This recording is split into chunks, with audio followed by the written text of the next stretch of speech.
and Yes. fire the employee who may have put a big dent in the company truck. Not that I'm saying I've done that, but that's happened. Just saying. Just saying. Just saying. Just saying. Hi, I'm Kyle Werkerly, Certified Professional Ghostwriter. I'm glad you're listening as I welcome industry experts to share stories. You'll hear of lessons learned the hard way, overcoming professional hurdles, turning experience into actionable knowledge, and how to connect with your target audience. This is the Career Challenges Podcast.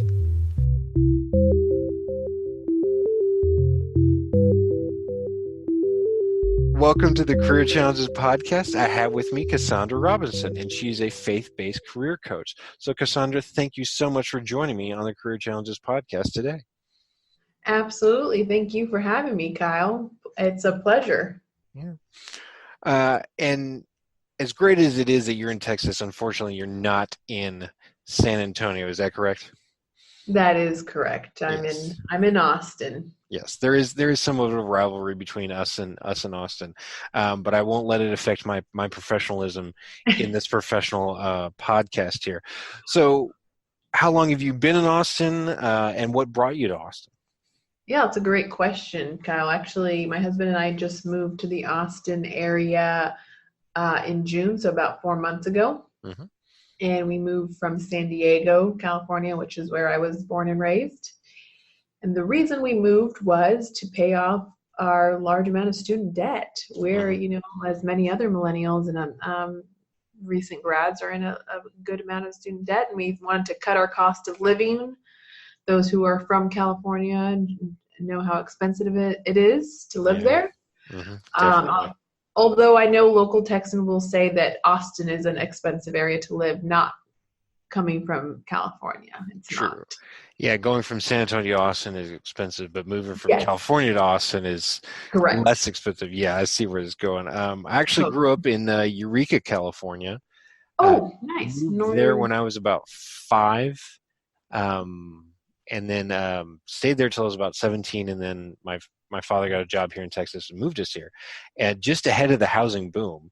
But after that, there was the housing boom or the housing bubble burst, and then a lot of people from California came. So I made the joke that I was like one of the first California refugees, which isn't really true, but I like to say, being a teenager at the time. You were one of the original. Yes, one of the originals. Yes, we're just but of course, San Diego is pretty much right on the border with Mexico. Eureka was way far north. That's very true. Border of Oregon. For those who don't know that. Yes, that's we were still very far apart. California is a very big state. Yes, very, very long state as well. Yes. And so you mentioned before when we were talking, before I hit record here, that you had worked in HR. Had you always wanted to work in HR, or did you just kind of, end up there through some other things? Yes, totally, which is what people in HR typically say. They fell into it, and that was kind of my experience. I went to school and got a degree in fashion merchandising and design, so I'm just naturally just a creative person, enjoy that aspect. But then also fashion is kind of a difficult industry to break into and quite saturated. So I went from there to a Bible college just for my own spiritual growth and understanding of the Bible and God's word. And then from there, I did some retail management. And for me, it was more an issue of people versus product. I didn't enjoy dealing with the clothing and the material itself than I did actually engaging with people and managing my team. So I thought that a great way to do that was to be in the behind the scenes HR and handling employee relations issues and helping people develop and train them. And so then I got my HR management certificate and got into HR and then into recruiting from there. Mm-hmm. Awesome. Yeah. So it's kind of been a little winding journey, but as many of us can relate to. And so that has now translated into building more of a career coaching business. I don't so much like the 9 to 5 in the constraint of how that looks in a corporate office day in and day out. So kind of merge that naturally creative person that I am and to also joining that with helping people find work they love, I decided to start my own career coaching business, really established on fundamentals of faith and helping people step into like their God-given talents that they were given, because we all have skills and abilities and natural talents that God has given us, and some of us don't know what those are, or are in the wrong position, or just need help discovering that. So that's kind of what I'm here as a coach to help facilitate. Awesome. We'll circle back to that here in a second, but I just wanted to ask, because you had mentioned the HR Sure. experience before. Do you feel your experience in HR has kind of prepared you to be a career coach, or is Definitely. it really? Oh, okay. I was just wondering. What were you going to say? Well, is there also kind of just another X factor? Because I've noticed a lot of motivational speakers seem to come out of the HR field, but that's not to say every one of them has. Sure. Of course. Was it Simon Sinek? I know he's not really a motivational speaker, but he is kind of this thought leader, and he is leading a movement for millennials and changing the work environment. But he started in marketing. He was actually a lawyer before he went into marketing.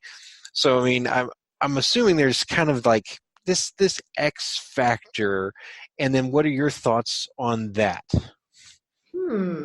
About coming from HR and how that could be a potential springboard into coaching or speaking. Or True. But I've also talked with other HR professionals, and they love what they do. They're helping people and they're helping the company, but they would never want to go into motivational speaking. And I don't think it's really more of an introvert extrovert thing or a fear of audience. It's just that's not them. So I'm wondering what is it about what you do and how you do it that lends itself well to go into career coaching and not just the HR experience? Yeah, I think that's a great question, and might be, you could answer it in different ways. What comes to mind for me is typically people go into HR with the thought that I want to help people. Okay. But then when you do get into HR, you quickly realize it's not about helping people per se. It's about helping the company, right? And yes, in helping the company, you're also managing a company's number one asset, which is their people. But you're strategically managing these people for the company's bottom line, not for the sake of the person. Does that make sense? Yeah. So although, of course, there's a certain air of diplomacy and understanding of what people are going through, and you as an HR department are the go-to place to mitigate conflict and be a change agent and also help with resolution and all that, but you are doing it with the thought that this is for the company's objective. So that's why we are also in the tough position of letting people go, which is not like a happy or enjoyable thing. I've been on the receiving end. Yes, exactly. And although you might like the person, so anyways, it's just to answer your question, I think the people who go into HR having come into it with the thought that I want to help people may also get out of it and go into motivational speaking or coaching because they realized, well, actually HR isn't fully my calling, although I thought that's what it was. Now I actually do want to help people and motivate them in a way that is more creative and less binding to what I'm doing for this particular corporation. Awesome. If that makes sense. No, I understand exactly what you're saying. There's other motivational speakers that I've listened to and really studied how they became who they are today. Dr. Cindy Trim, Les Brown, of course, Tony Robbins, all well-known names, and they all seem to have this desire to help people, as you mentioned, and not just just give that lip service. As HR, you can say, well, I'm here to help people, but really you kind of see them as like a stooge for the company sometimes. Correct. And, yeah. And that's bad. They're doing their job. No, sometimes you got to be the hatchet guy. and you'll Yes. fire the employee who may have put a big dent in the company truck. Not that I'm saying I've done that, but that's happened. Just saying. Just saying. Just saying. So that is it's true. And you're meant to be as an HR professional, you're meant to be as like unbiased as you possibly can, right? In situations, and not bring in your own emotion and feeling into a particular decision, whether to let go an employee or keep an employee. But as you know, we are human. So that bias comes into play, and there is that struggle, right, that we still have as HR professionals to be as, unbiased as we possibly can. So, but anyways, that's besides the point. And the helping people aspect, you can definitely still do that in HR. I think so. Absolutely. You can you have a position to hire people. Like you really do you're in a position to really impact people's life. For the good. Yeah. But like I mentioned, that was kind of another reason why I moved on, is because the helping people aspect isn't in its truest form in HR. So then, where did your desire to really help people come from? And when did you kind of discover that it was more than just part of your quote unquote job? Yeah, that's a great question. I would have to honestly bring you back, Kyle, about 10 years ago, 11 years ago, when I was 19, I received Jesus Christ as my Savior. Awesome. And in that, as many other salvation stories and testimonies go, I was in a place of like depression and darkness, right? And I was seeking. I had recently got out of a negative relationship and was really seeking, something else that was bigger than me. And anyways, that's when a best friend in high school told me about what the Lord had done for me, and how he died for my sins, and he came to give me life, and so I really latched on to that. And that was something I had never really heard of before. I was raised Catholic, and it was very traditional and going through the motions.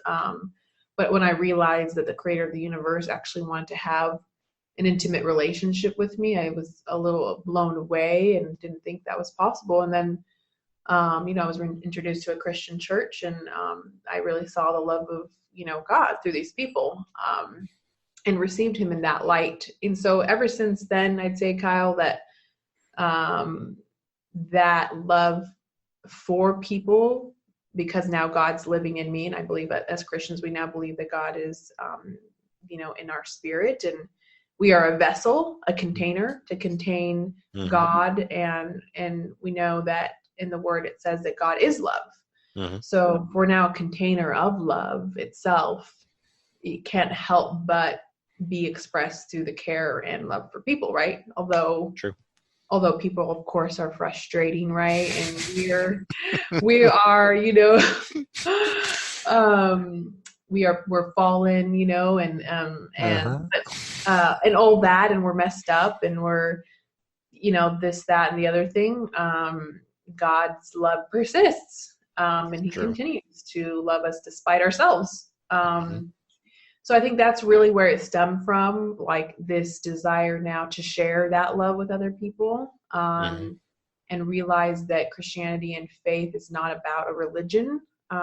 That's man's way of describing God, but God is love, and he desires a relationship with us, and so I want to share that. That's really my mission, my core of my life, is to be able to share that love through how I work and engage with people, and how, translate that into helping people find work that they love, and opening up doors that maybe they didn't know were there, that God may have presented to them, skills and abilities that they have, that God has given them. Because our big part of our waking life is work. Yes, true.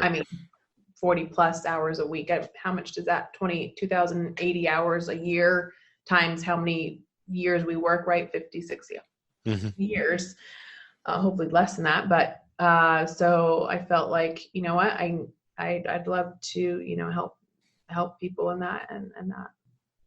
So your career coaching, I guess explain to me how you approach that, because I've spoken with other career coaches as well, and they all, Sure.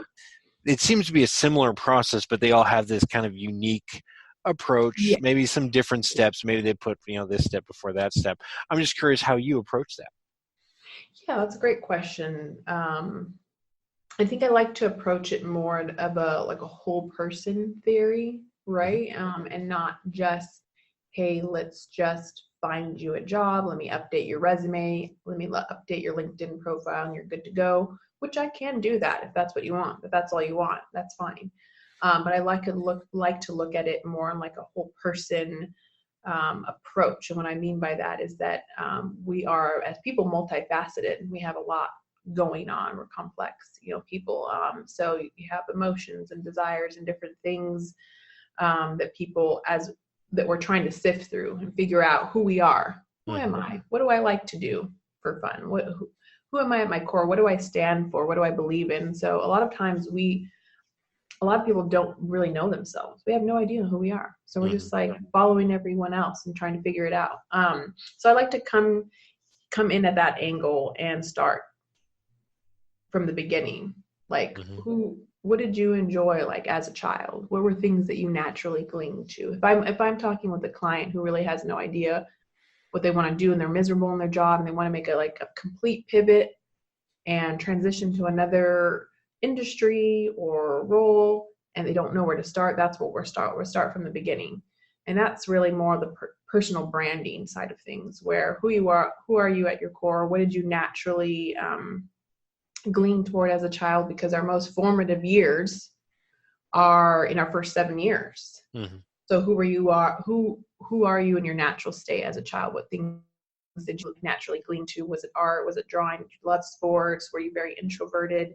So I like to look at that initially and kind of go through that process. And then, from 7 to 14 and then your early 20s. So seeing that progression and pattern and being able to extract some similarities or a pattern that we are seeing coming out of that, whether it's, you're consistently interested in these creative arts, you love to sing and dance and, draw. Okay, like we're beginning to see a theme here of your life, right? But yet you're in this position and you're working in a lab.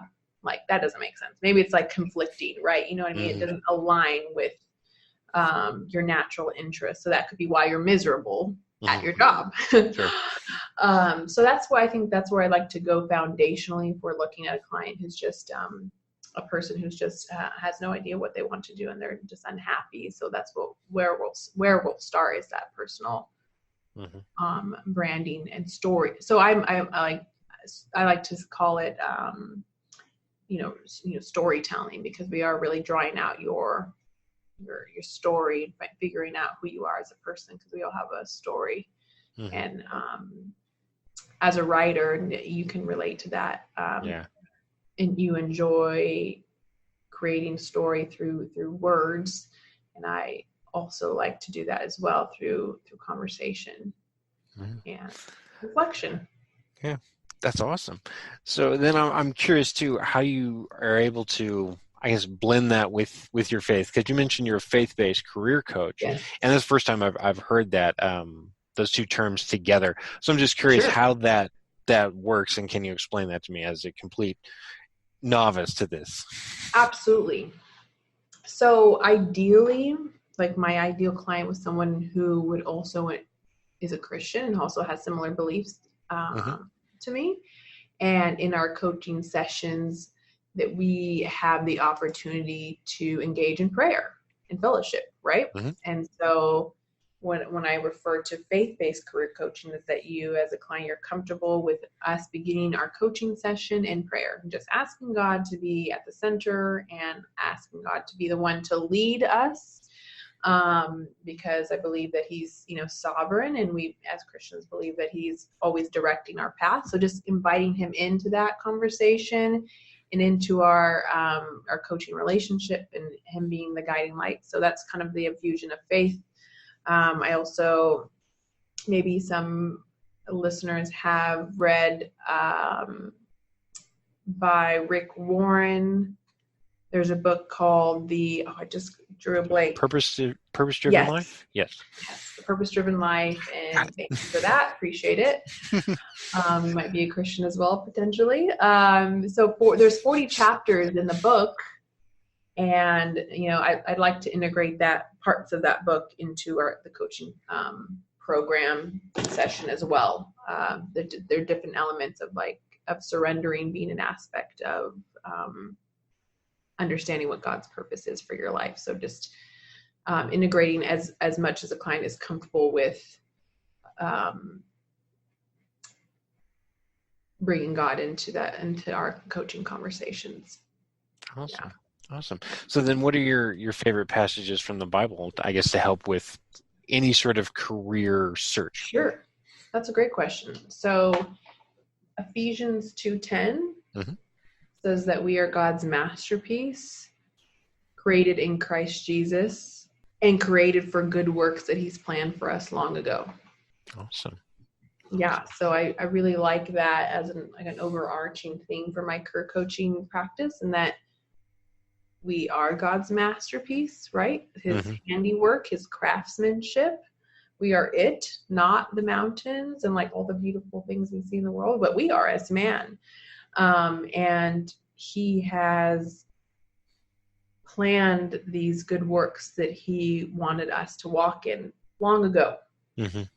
So, and I am acting as a liaison or facilitator in drawing out what those good plans are, those good works that he's planned for us to step into now, presently. Awesome. Yeah, I was curious about Bible verses. I went to private school. Yeah. They taught me Bible verses. I don't remember a single one of them though. I remember the words, but I can't remember where they're actually at in the Bible.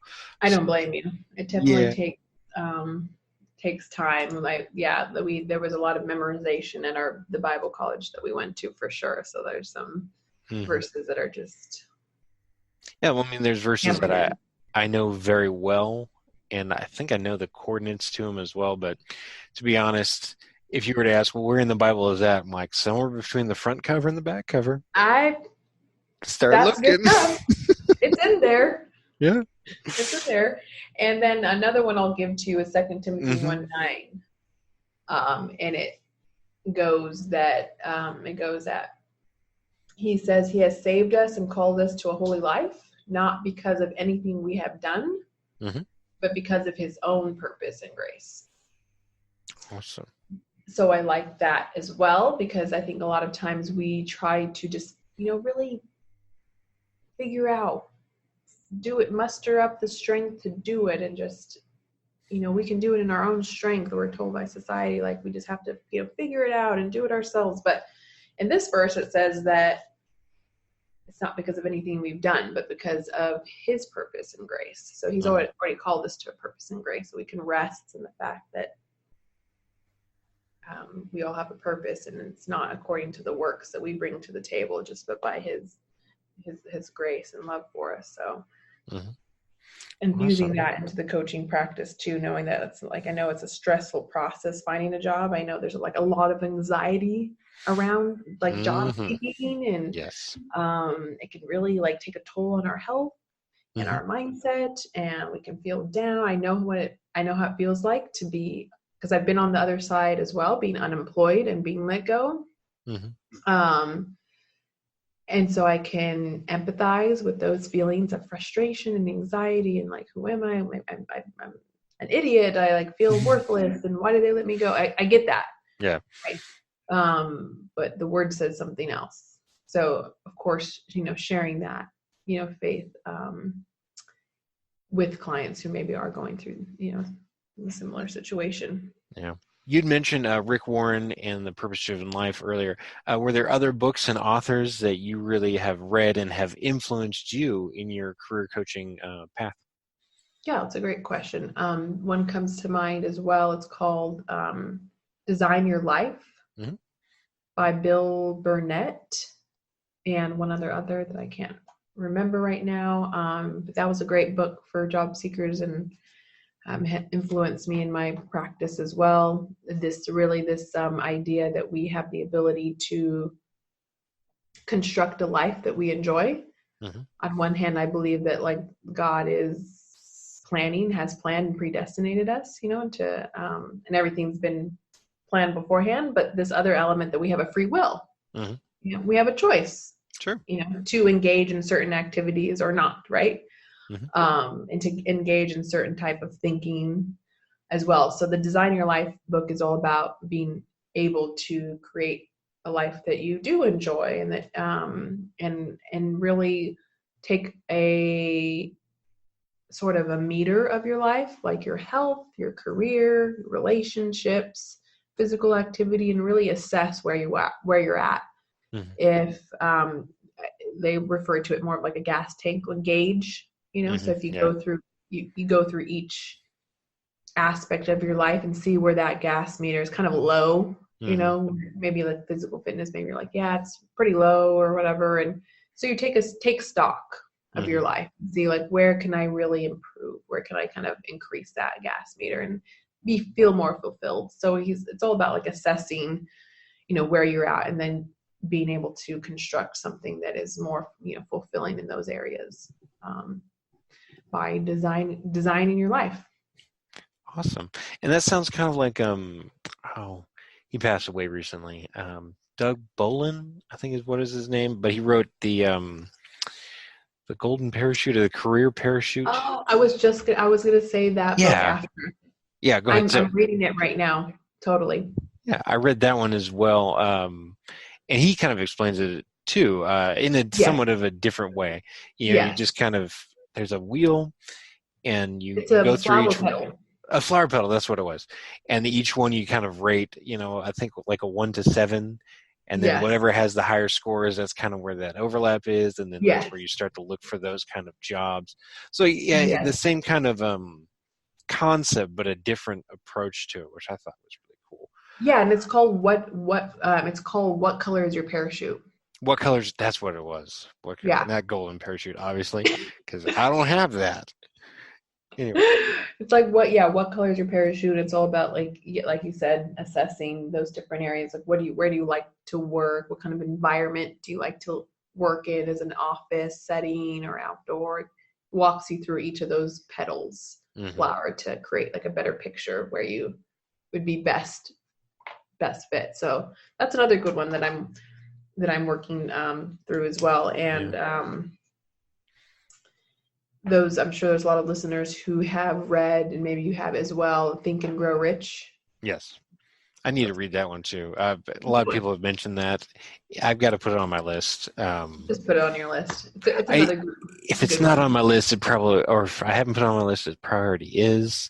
I just need to get to it. I need to find either at Half Price Books or on Audible, and just listen to the audiobook.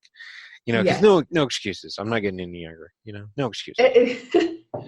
No, that's another good one. Not Christian based, so I kind of struggle with some of his wording, because he refers to like what I perceive as God as infinite intelligence, and the universal mind. So I'm like, that's not really like conflicting with my beliefs, but I can kind of sift through and change out his verbiage for what God is to me, to infinite intelligence to him, So anyways, it's just this idea that we all can create our reality through our thoughts.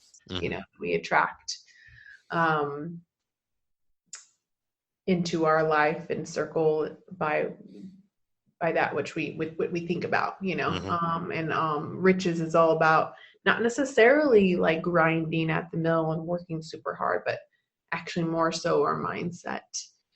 And that if we can actually tap into our creative imagination, which we typically don't, we're typically in our conscious mind, which is our logical mind, and that's where we are. We make decisions based on our logic and fact, and there's use for that, but that we should also be really utilizing our creative subconscious imagination to actually auto-suggest to our conscience, which will in turn bring it into a physical equivalent or reality, right? So I thought that was kind of an interesting concept, and I will take some of that as well into my coaching practice in mindset. Awesome. Well, now I don't need to read it because you've just given me the I full pretty much gave synopsis. you the. There we go. Thank you. Thank you. You're So welcome. I can check that off my reading list. That was your audible. There we go. Your audible read. Would you like to be a guest on the Career Challenges podcast? Go to careerchallengespodcast.com to find out how.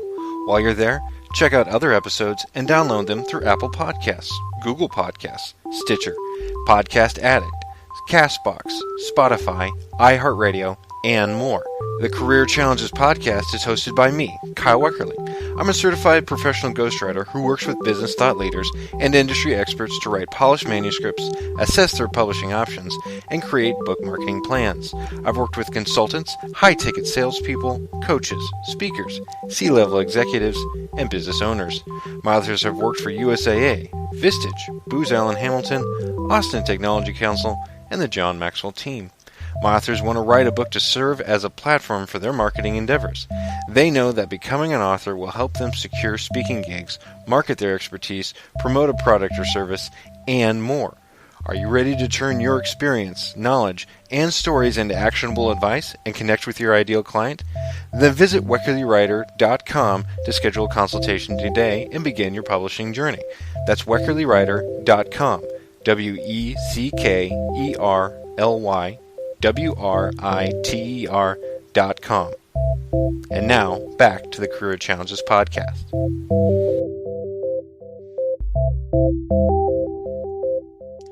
Awesome. So then, of course, this is the Career Challenges podcast. So I need to ask you, Cassandra, what's been a lesson you've learned the hard way, or a challenge you've overcome on your path to becoming a faith-based career coach? That's good. What challenge have I overcome? I think there's so many. I don't even know where to begin. No, I'm just joking. I know, really, though. I've had, like, since I graduated college, I have kind of had a difficult bout in the career, like, journey. I was laid off. I've had short stints here and there. Really trying to find what my passion and purpose is. Mm-hmm. I've had some worked in toxic work environments and had, bosses that would belittle and curse and just not be a great role model. So I would say in that journey of being in and out of work and also working in toxic work environments, I would say, to be at the end of the day, honestly, that you have to do you. Like, you have to do what's best for you and your family and your health. Mm-hmm. And I get the good nature to want to keep going and, like, press through, even though, like, it's really draining you and it's not good for you and you should probably, like, look for something else, Mm-hmm. And just to I felt like, I just should stick it out and just, keep going, even though I'm, like, not happy and my boss is cursing at me and I can do better and people are telling me, to move on. My husband is, but anyway, so I would just say, for those of you who are in that current situation, and what I've learned is that, at the end you have to really take stock of, what's important to you, because really life's too short and we're replaceable. Mm-hmm. We are replaceable. Like at any job, they'll find someone tomorrow, or the next day. Like, but your health is not. We don't always have that. And life is really short. So I would say take care of yourself, your family first, not the company, because they'll replace you. Yeah, every time, and I've learned that the hard way as well. Totally, myself. We have to. Uh-huh. We have to learn that the hard way. That's probably pretty normal. And then what's been a hurdle you've had to overcome on your journey? What's a hurdle I've had to overcome in my journey? You'd mentioned before I'd hit record, how you came from a family that hadn't really gone to college. Oh yeah, that's right. That is true. So I'm definitely a first generation Mexican American. college graduate. So I don't have anyone in my immediate family or my parents. My parents did not go to college. My dad came from Mexico, and I don't think he even finished high school.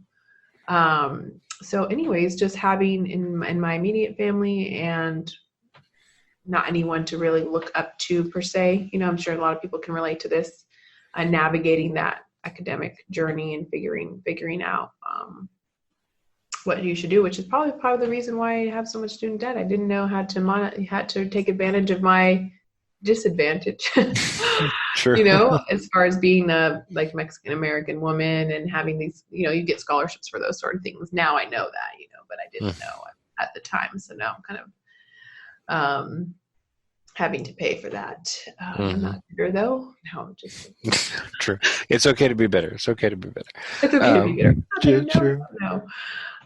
And then I would say on top of that, I think I mentioned too in your questionnaire that also having not seen anyone in my family or friends for that matter grow their own business, build their own business and be an entrepreneur and go that entrepreneurial route. Mm-hmm. So it can be very lonely at times as you begin to build something because you're the boss. You're you're creating something from scratch. Although there's a lot of resources and noise out there that you can learn from, you're also trying to figure out your own voice and allow that to permeate the noise as well. So that's what I would say now, another hurdle that I'm maybe currently experiencing. And I know a lot of other new and early stage entrepreneurs are going through as well. Mm-hmm. Definitely. Yeah. Other guests I've had, even though this is the Career Challenges podcast, it doesn't mean you're done with the challenges and the hurdles and learning lessons the hard way. I can't remember what guest it was, but I remember asking a question and I could just hear it in his voice. He just kind of went, well, I'm not done with this. I'm like, it doesn't make you a fraud. Don't worry. You don't have to have all the answers. You don't have to be a success right now or quote unquote success.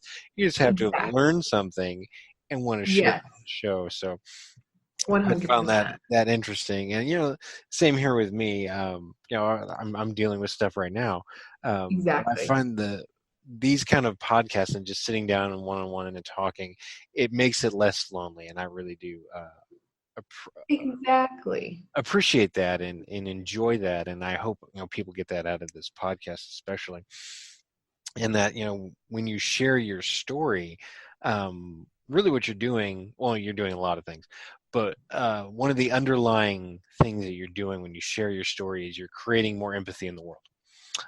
Exactly. People get to borrow from your experience, and second to actual experience, stories are the best way to do that. They activate the same spots in the brain as the storyteller is.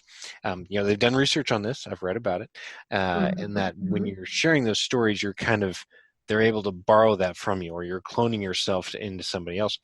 And so I always enjoyed that. And I love that. And I'm like, I want to get as many stories as I can. So that way, I have more empathy for my fellow man. And then also I learn a lot of stuff. So hopefully I can take some of the edge off of that learning curve that we all have to go through. Yes. But then yesterday on LinkedIn, and I found this incredibly interesting. It was an article by the Washington Post that there are less English professors now than there were, I think, 5 or 6 years ago, based on their research and data, something like 25% less, because a lot of people are going to data science now, because that's where the money is, and that's where there's going to be a lot of careers, and they're projecting massive growth and all that. And especially here in San Antonio, not just data science, but cybersecurity.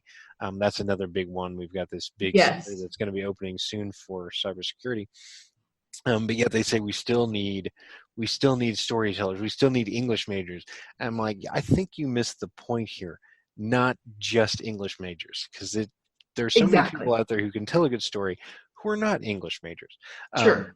You just have to have that desire to share your story. And you had mentioned that earlier, that you're helping people share their story in their career. And I was like, yes, she gets it. And I'm not going to say that people at the Washington Post don't get it. I'm Totally. saying that I feel they miss the point on that. And you had said, I'm helping people share stories with words, and you're helping people share Yes. stories with their careers. Correct.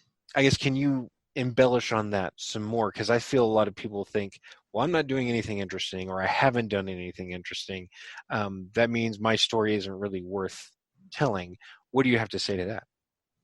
Yeah, of course, I would definitely say that that's not true, and that we all definitely have a story for sure. We've been living for X amount of years, and we've gone through experiences, obstacles, hurdles, tribulations, whether it be a loss of a family member, or you know got let go from a job, or you're sick. I don't know, just all these human experiences that we have that are part of our story. And they may not go according to plan, which typically they don't, right? You have a plan, you set out to do it, and then something happens and you're like, dang it, that's not how I kind of foresaw that happening. And that's part of your story as well. So when I think of a job seeker and their resume, you can call me sort of a resume storyteller, in that when you are writing your resume, and you may have gaps in your resume, which some of us do. And, typically it's not, it's a red flag as a recruiter when I look at a resume. If you have gaps on your resume, it's like, oh, this person is jumpy, or there's a gap. Why weren't they employed for 6 months or a year? The point is to include, what you were doing. Maybe you were volunteering, maybe you were helping a sick family member, or maybe you were, you couldn't, work. Maybe you were taking a year off to travel and get to know yourself. I don't know, whatever it is, that's fine. Just include that, like, hey, this is what I was doing in that 6 months. I took time off to travel and really get to know myself. Well, great, because that person brings another perspective into my company culture potentially. So I just encourage, like, job seekers, that your resume is kind of a story of who you are. It doesn't have to just be this black and white, like, oh, I worked at X, Y, and Z company and I have this amount of skills. Like, you bring your whole self to work. You don't just, leave your personal self at home and then bring your work self. No, that's not like a real thing. You bring your entire person, I don't mean that you're going around sharing with all your coworkers, like, all your dirty laundry, so to speak, but I just mean that when you apply to a job and there's gaps there, that you have a story to share, and I can help you do that in a way that is also adding to your life experience and what you can bring as a person to this company. Awesome. And you're going to be one of those people who'll help them share that, of course. Exactly. And I want to help them share their story and tell it in a packager person. Just package it in a way that's marketable to whatever target company or thing that you're doing. And I think Gary Vee mentioned too, like, if you say you were at a job and after 2 weeks you left the job and they ask you, well, why? You're too flighty or you're job hopping. Gary Vee mentioned, just tell him that I used my self-awareness to determine this wasn't a good fit for me. So I left. So that's self-awareness is a sign of maturity. So if you're like sharing that with a potential employer, like, yeah, I left that job because, it was toxic and it was not a good fit for me. I used my self-awareness and understanding of who I am to realize that I shouldn't stay there after 2 weeks. Okay. And if they're not into that, then you probably don't want to work there anyways. That's kind of what he is, what Gary Vee said. And I appreciate that, because it is true. Why stay at a job that is not a good fit for you and you're miserable at, and it's sucking the life out of you? So don't stay there. True. Also, that reminds me of Donald Miller, Storybrand. Have you read that one? He's set up Storybrand out of Nashville. I think I have heard that. Yes. Yeah, the book is really great. He breaks down, of course, the monomyth that we're all familiar with, and then applies that to marketing. And so then, of course, he says, well, you can market yourself. But he always says, don't market yourself as the hero of the story, market yourself as the guide. You're going to help this company become better because of the knowledge and experience that you're bringing to the table. So you always talk about the value that you're bringing. It's not that I've done this, it's that you're getting X, Y, and Z extra to your company because of all the experience that I'm bringing to the table here. Totally. So I always thought that was cool. Thank you for sharing that. I like that, because that really I've seen there's another group of people that I'm passionate about working with is stay-at-home moms who are looking to re-enter the workforce. Mm-hmm. Or women who are in transition, who maybe are recently separated from their spouse, and their spouse was the primary breadwinner, or one who is earning all the income, and they need to get back into the workforce. And what's common about these two, women, is that they're trying to find, okay, now I'm entering back into the workforce. Who am I? What skills do I have? I don't know even where to begin. But I've seen profiles from women who were in that similar position, and one that was inspiring was she coined her time staying at home as a chief home I just lost it. It was like chief household operator or officer or something creative. Yeah. To the effect of basically managing a household for the last 10 years, Mm-hmm. and that there are skills and experiences that I've had as a stay-at-home mom, and Yes. raising kids and managing a household and finances and all of that. Like you mentioned, it's part of their story. It's not like, oh, you've just been out of work for the past 10 years and you've been twiddling your thumbs doing nothing. No, they have something valuable to bring to as a stay-at-home mom, and can really help guide this company, to meet their objectives too. So I like that. And I have a soft place for women who are currently in that boat. Awesome. And so you'd mentioned, you want to work with this specific niche. Is there any other, I guess, kind of your ideal client? Do you have an ideal client in mind? You know what? That's what I'm toying with, because I do have, there's several demographics or groups of people that I can that resonate with me. And as I grow this business, I'm realizing that you don't pick a niche and then grow a business around it. You find out who you are in your natural state of being, your normal state, you as Kyle, me as Cassandra, who you are in those natural states. And then that niche kind of grows out of that, organic expression of who you are. So with that being said, I don't have a specific niche in just one group. I would love to help recent grads and millennials who are just not happy or passionate in the corporate jobs that they have and looking to transition to more creative ones, to women who I just described to you, who are looking to re-enter into the workforce and trying to figure out who they are after 10 years or so at being at home, 10 plus years of being at home. And I do resonate with the Christian women. I think women have another layer of difficulty and struggle to break through.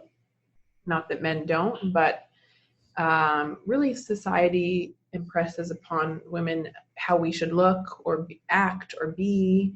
And if we don't kind of measure up to that certain standard of these airbrushed magazines and people that aren't actually really how they look, then we're less than, or that we're inferior. And so we get insecure and we don't feel empowered.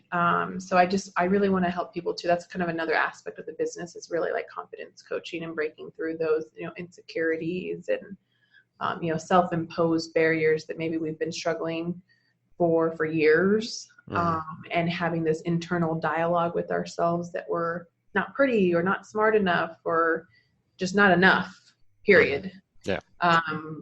But what God's word says, it's something different, that we're his masterpiece, and that we are enough, actually. And that we can step into that and feel confident too. because that's what he planned for us. And so that's a soft like spot for me, and like that's something I feel passionate about, because I can relate and understand and have gone through and am going through that journey. Mm-hmm. Awesome. So if there's a listener who happens to be listening to this right now, and they're like, "Oh, Yeah. Cassandra Robinson, she is really, really saying what I need to hear, and I need to reach out to her Totally. and see what she can do to help me." How Sure. can people connect with you, Cassandra? Yeah, primarily right now you can connect with me on LinkedIn. I think that's a great way to connect with me. Also, by email. I'm in the process of creating a website for you to see more of like my content and what I offer. So that will be coming soon place for you to connect and reach out to me as well. Mm-hmm. Yeah. Awesome. And so what's next for you?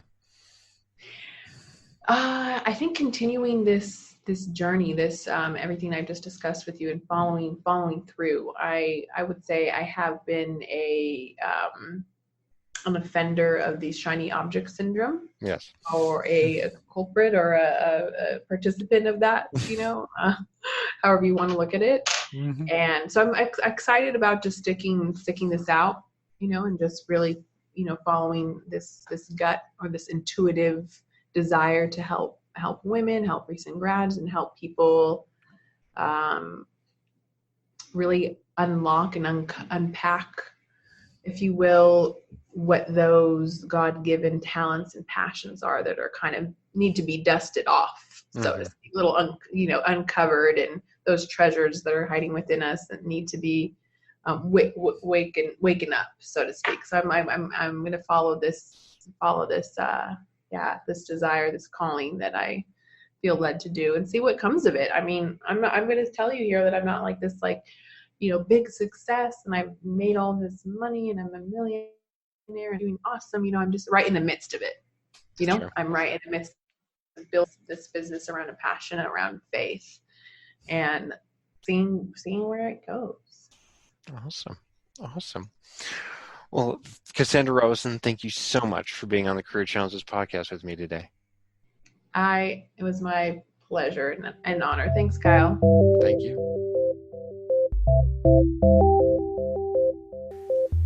Thank you for listening to the Career Challenges podcast. Don't forget to subscribe and like the Career Challenges podcast on your favorite podcasting app.